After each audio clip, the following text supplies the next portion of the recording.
안녕하세요. 소마 50일입니다. 참고로 이제 지금 오늘 할 그 리뷰는 스포 리뷰가 될 겁니다.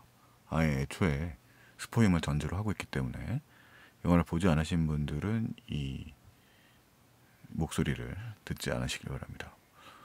자, 사라진 시간은 감독 각본의 정진영이고요. 배우로 유명하신 그분입니다. 출연하는 조진웅, 배수빈, 정혜균, 차수연, 이선빈 등이 주요 출연진입니다. 이 영화를 오늘 지금 본 지가 얼마 안 됐는데 뒤에 계신 분이 부쩍 싫어하는 목소리를 들었어요. 아, 찜찜해 막 이러면서 나 이런 결말 너무 싫단 말이면서 막 짜증을 내시더라고요. 저는 그렇게 짜증을 내시는 게 싫은데 어쨌든 이 영화가 그 분명한 플롯을 가지고 있지 않은 영화인 것 같습니다. 뭐 그런 영화입니다. 그래서 일반적인 장르물의 틀이라든가 단선적인 이야기 구조를 원하시는 분들에게는 낯선 영화이기 때문에 새롭게 느껴지시는 분들도 계실 거고, 그런 낯섦이 싫으신 분들한테는 이 영화가 매우 불편한 영화라는 건 분명합니다. 그래서 이 영화는 전형적으로 평론가들은 호평을 보내고 그 다음에 관객들은 되게 싫어하는 스타일의 영화예요. 매우 이상한 경우들이 있죠. 모호하기 짝이 없는데 관객들도 극찬을 보내는 영화들이 있습니다. 예를 들자면 그 크리스토퍼 놀런의 꼬인 플롯이 돋보이는 인셉션 같은 영화들이라, 아니면 국내 영화 중에는 나홍진의 곡성 같은 영화들도 의미 해석이 붙어야 되는 영화들입니다만, 각자 해석이 붙어야 되는 불친절한 영화들이지만 흥행에 성공을 했거든요. 그런데 이 영화의 경우에는, 사라진 시간의 경우에는 그렇지 않아요. 전자의 경우에 인셉션이나 나홍진의 곡성 같은 영화들은 일단 비주얼적인 만족감을 주는 측면이 있습니다. 그 영화가 주는, 그러니까 인셉션, 특히 이제 크리스토퍼 놀런의 인셉션 같은 경우에는 뭐 비주얼적인 시각적 쾌감이 매우 큰 영화죠. 그런 비슷한 면에서 나홍진의 그 영화들도 기괴한 이미지들이지만 곡성의 경우에도 분명히 어쨌든 그 여러 가지 알레고리들을 좀 생각해보고 그다음 충격적인 효과들이 연출되기 때문에 그렇습니다. 그에 비하면 사라진 시간은 이 정진영 감독이 뭐 예산적인 측면도 있겠습니다만 비주얼 측면에서 뛰어나다고 말할 수는 없을 것 같아요. 이 영화는 개인적으로 제가 좋다고, 저는 좋아하는 영화라고, 뭐 영화는 취향이니까요. 저는 괜찮게 본 영화인 게 이제 각본적인 그 구성이 저는 마음에 들었습니다. 그래서 앞에 이 영화를 이야기하려면 스포일 수밖에 없는 이야기라고 말할 수밖에 없는 것 같습니다. 전체로 이야기의 줄거리는 이렇습니다. 대략 그 영화의 첫 장면에 보면 이 영화에는 그 주인공 박형구 역할의 조진웅이 타이틀 시퀀스, 이제 맨 앞에 크레딧이 나오는 장면에서 그 배회하는, 흑백으로 배회하는 장면으로 시작을 합니다.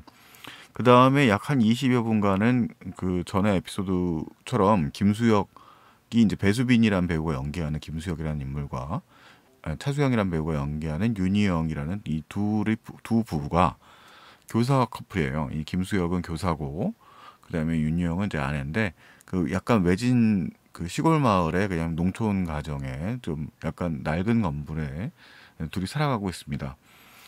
이 둘은 일종의 좀 그 비밀을 가지고 있는데, 이 그 둘이 이제 사는 이유도 마찬가지죠. 그 윤희영이라고 하는 차수연이 연기하는 인물이 밤이 되면 다른 그 신이 드는 그런 모습을 보여줘요. 그래서 첫 장면에서 이제 대화를 하고 있는, 되게 따뜻하게 이들은 따뜻한 감성을 가지고 대화를 하거든요. 그러면서 김수혁이 어머니에 대한 기억을 떠올리자 어머니가 이제 자신의 몸으로 빙의되는 그런 장면이 보여집니다. 그리고 다른 인격들도 역시 등장을 합니다. 밤마다 이제 그런 장면인데, 그 모습이 이제 동네 사람들에게 보여지고 동네 사람들의 일종의 공포를 느끼기 때문에 이들에게 이제 그 밤이 되면 병이 있는 윤희영이, 차수연이 연기하죠. 윤희영이 다락방에 가두도록 하죠. 그리고 그 열쇠는 이제 마을 사람들이 갖고 있는, 이 정혜균 역을 하고 있는 정혜균 배우가 같은 이름을 쓰고 있습니다. 정혜균 역을 하는 정혜균 배우가 그 열쇠를 가지고 있는 인물인데, 사고에 의해서 이 둘이 사망하는 사고가 납니다. 그러면서 이제 이 영화의 주인공인 이제 박형구가 등장을 합니다. 조진웅이죠. 그러면서 이제 이 조진웅의 일상이 보여져요. 조진웅은 이제 이 문제가 뭐 단서 여러 가지니까 해결할 수 있을 거라고 얘기하고, 집에 들어와서 이제 가족과 대화를 하는 장면이 나옵니다. 그 가족과 대화를 하는 장면에서 이제 그의 부인과 아이가 둘이 있다고 이야기하는 그런 시퀀스가 보여지고요.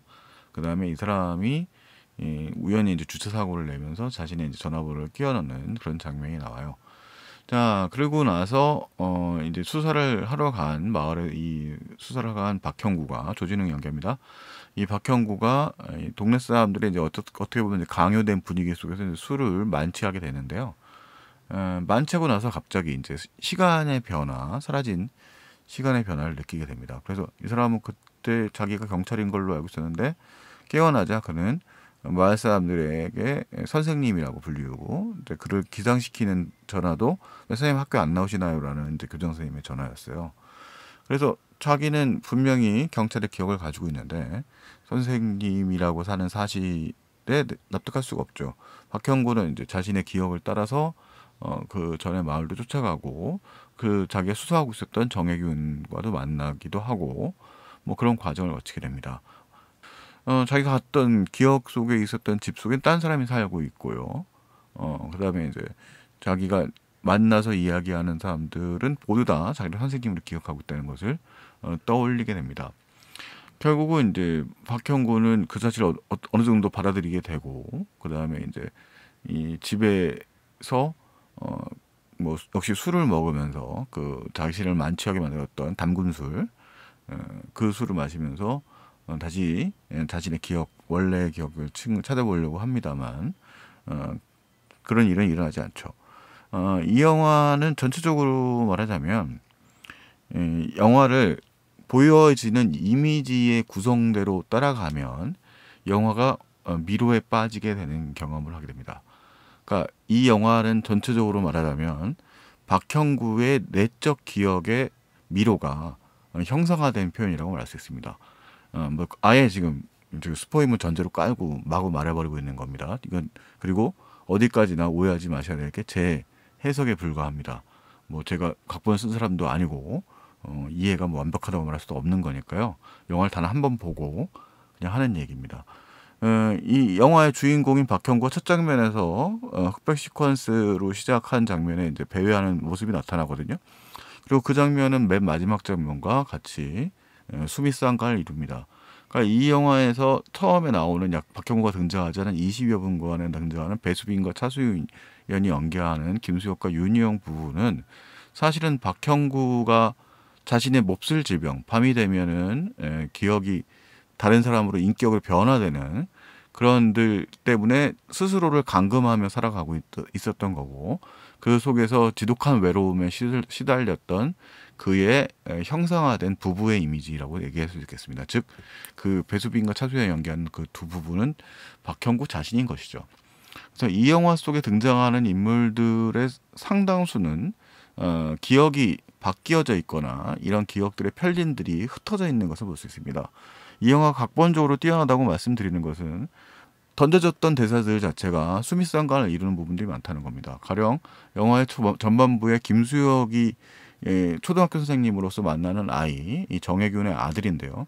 이 정혜균의 아들이 이 사물함을 뒤지는 장면이 나오고요. 그 사물함 뒤지는 장면을 보여주지 않으려고 합니다. 그러면서 이 김수혁은 이제 뭐 그걸 인정해주고 이제 씩 웃는 장면이 나오는데요. 나중에 이제 자신의 기억을 찾아서 헤매고 다니던 박형구가 어쩔 수 없이 자신의 초등학교 선생님의 자리에 다시 돌아와서 그 아이의 똑같은 모습을 발견하게 되고 그 아이는 전에 말씀드렸듯이라고 말합니다. 그러면서 자신의 사물함의 기억들, 사물함 속에 있는 물건을 보여주지 않는데 그런 것들을 결국은 이제 일종의 박형구에게 숨겨진 기억들과의 알레고리를 갖습니다. 영화는 박형구에게 이미 박형구로 변했던 조진웅이 그 소리를 듣고 있지만 사실은 김수혁이었을 때도 배수빈이 연기했던 김수혁이었을 때도 사실은 박형구였던 거죠. 그는 단지 자신의 기억의 조작에 의해서 이 배수빈이 연기하는 김수혁으로 기억하고 있을 뿐인 겁니다. 그래서 영화는 그 장면에 20분간의 앞에 나왔던 장면들은 별개의 이야기, 즉 3자의 시점으로 보고 있는 것이 아니라 박형구의 관점에서 되는 기억들이라고 말할 수 있습니다. 그러니까 영화는 그 조작된 기억과 자신의 실제 기억들이 섞여져 있는 것이죠. 그래서 영화가 전체로 보자면 이 영화를 볼 때는 영화는 이제 결과적으로 물론 그 혼돈의 미로가 이 영화의 장점입니다. 영화가 재미가 있는 것은 그런 결과를 그런 이해가 뒤에 나와서 툭툭 던져지기 때문에 그런 조작들이 이어지기 때문입니다. 그래서 이 김수혁이 연기하고 있는 부분들도 배수빈이 연기하고 있는 김수혁이라는 인물이 나오는 파트 역시도 박형구의 처절한 외로움과 정신분열의 기록이라고 말할 수 있는 거고 그런 기록들은 그 기억들 속에서 뜨개질을 하는 장면들, 즉 윤희영이 뜨개질을 하는 장면에서 선생님을 만나는 초이라고 하는 이선빈이 연기하는 인물들과의 대사는 뒷장면에서 다시 초이를 수안보 온천에서 만난 박형구가 거듭해서 이야기하고 있거든요. 그래서 이 영화의 맨 후반부 장면을 보면 좀 이상한 장면을 느낄 수 있습니다. 맨 마지막 장면에서 같이 이 집에서 밥을 먹고 있거든요. 칭찬을 하고 그 초이는 자신이 병을 앓고 있다고 이야기합니다. 하지만 그 초이가 그 집에 와 있는 것도 사실은 이상하죠. 그 둘이 그런 무슨 연인 관계도 아님에도 불구하고 즉 초이라고 하는 인물의 기억도 조작되었을 가능성을 보여주고 그것이 역시 박형구임을 의미하기도 한다고 볼 수 있습니다. 그리고 그는 자신과 얘기하고 있다고 얘기할 수 있겠죠. 영화에서 또 보여주는 노골적인 힌트가 또 있습니다. 뭐 약간 우스꽝스럽습니다만 박형구는 정혜균에게 자신의 가족에 대해서 이름을 얘기합니다. 부인의 이름은 전지현이고 자식의 이름은 박지성과 박주영이다. 너무 익숙한 이름 아닙니까? 전지현은 다 아실 것 같고요. 박지성 축구선수 박지성을 얘기하는 겁니다. 그리고 축구선수 박주영이죠. 그러니까 자식의 둘의 이름이 지성과 주성이라는 것은 그의 알고 있는 기억에 근거해서 만들어진 이름이라는 거죠. 그 스스로도 그런 기억들을 조작하고 있다는 것에서 본인도 흠칫하는 느낌을 받을 것 같습니다.